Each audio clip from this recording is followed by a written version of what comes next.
Bonjour à tous et bienvenue dans cette nouvelle vidéo de simulation à l'utilisation du logiciel Proteus. Aujourd'hui, nous allons voir comment est-ce que vous pouvez utiliser des fusibles et des varistances pour protéger vos circuits contre des surintensités et contre des surtensions.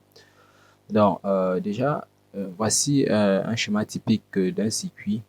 Donc, avec des sources d'alimentation ici, plusieurs sources d'alimentation diverses qu'on pourra faire varier selon le besoin.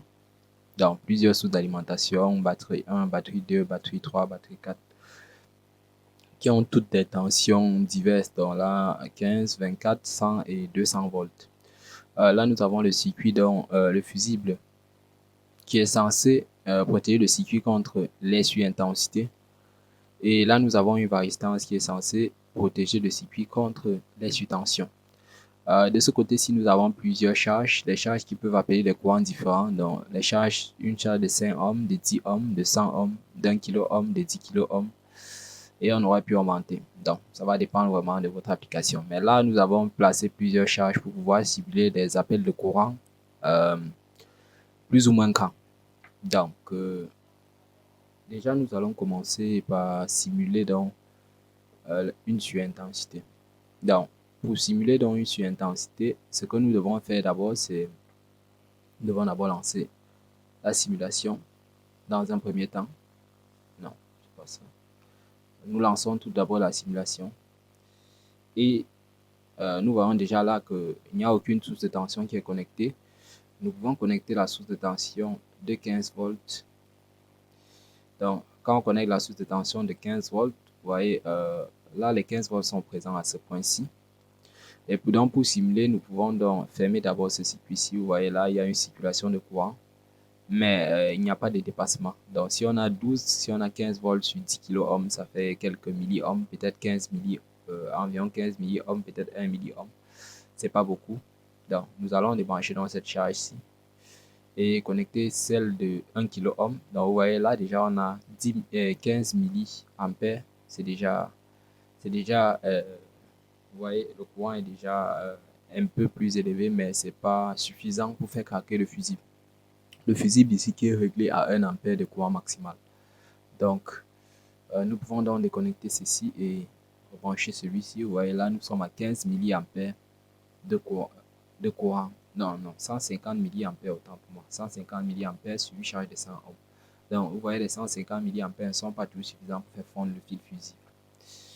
Donc, alors là, nous allons connecter une charge de 10 ohms qui va provoquer un courant d'1,5 ampère. Et là, vous voyez là, le fusible, il s'est rompu parce que le courant appelé était supérieur au courant disponible. Donc, pour réparer le fusible, il faut stopper et relancer dans la simulation.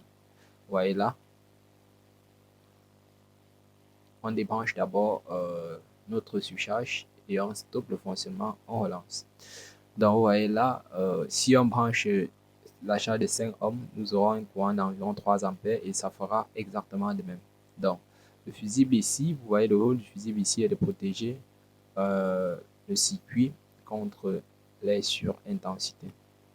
Donc, parlons maintenant des surtensions.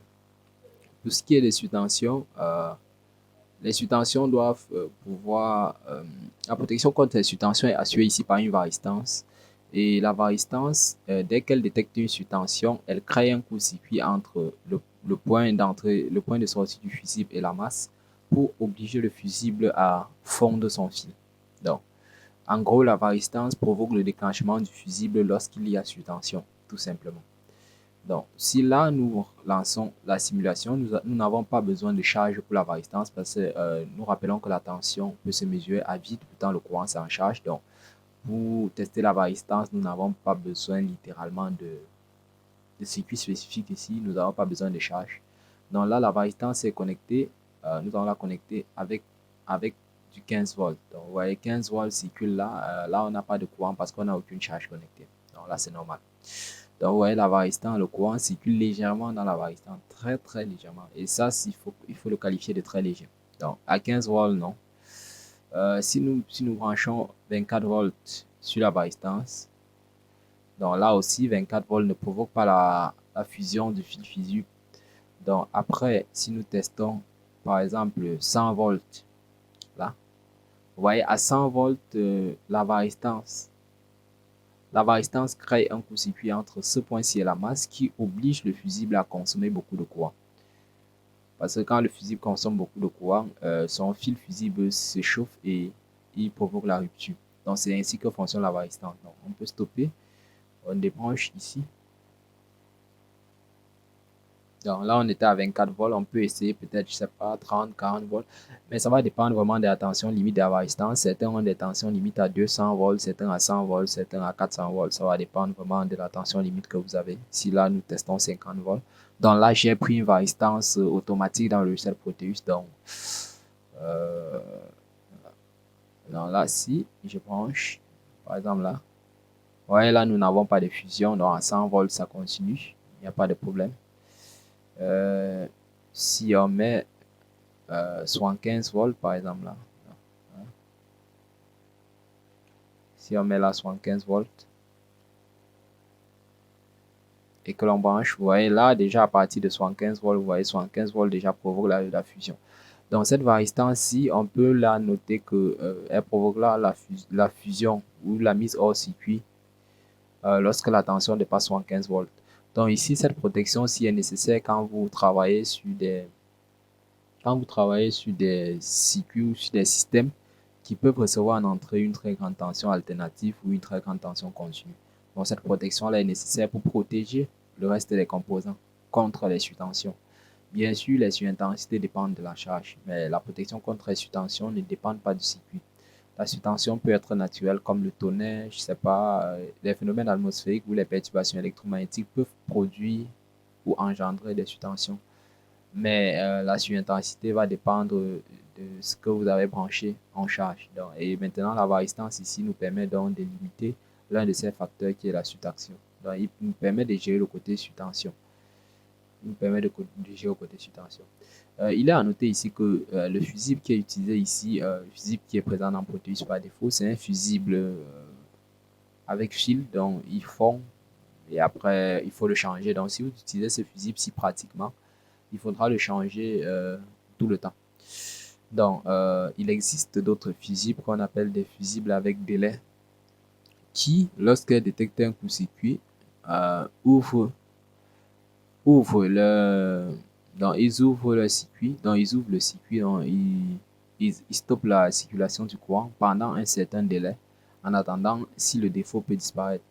C'est bien pour cela que vous aurez l'impression généralement sur les alimentations des PC que quand vous faites un court-circuit, l'alimentation stoppe et elle essaie de redémarrer, elle stoppe et elle essaie de redémarrer. Ça, c'est parce que eux ils utilisent des fusibles avec délai. Donc, c'est un peu différent de ce style de fusible-ci, mais en gros, le rôle reste le même. C'est juste qu'il est un fusible multi-emploi, comme on va dire tantôt. Donc, alors là, vous avez donc la configuration minimale nécessaire pour protéger votre circuit contre les surintensités, contre quelques petites subtensions, on va dire. Et vous pouvez donc l'adapter à l'entrée de n'importe quel de votre schéma en fonction des caractéristiques définies.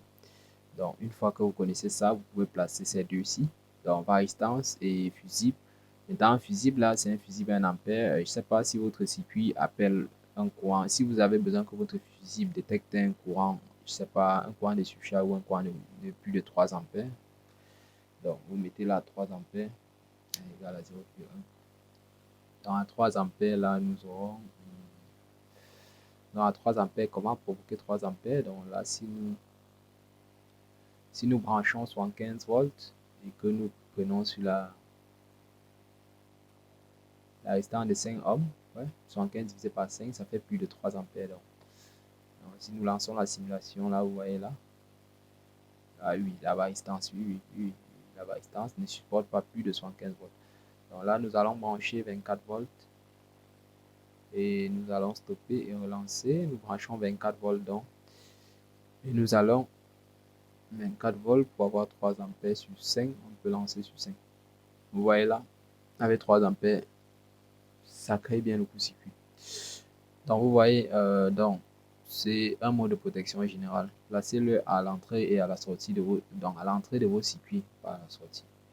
Donc placez-le à l'entrée de vos circuits pour les protéger contre les surtensions et les surintensités. Donc, j'espère que jusqu'ici, la vidéo n'a pas été trop longue et qu'elle vous aura plu. Donc, n'hésitez pas à laisser un pouce bleu si elle vous a plu. Et je vous dis à très bientôt pour une autre vidéo.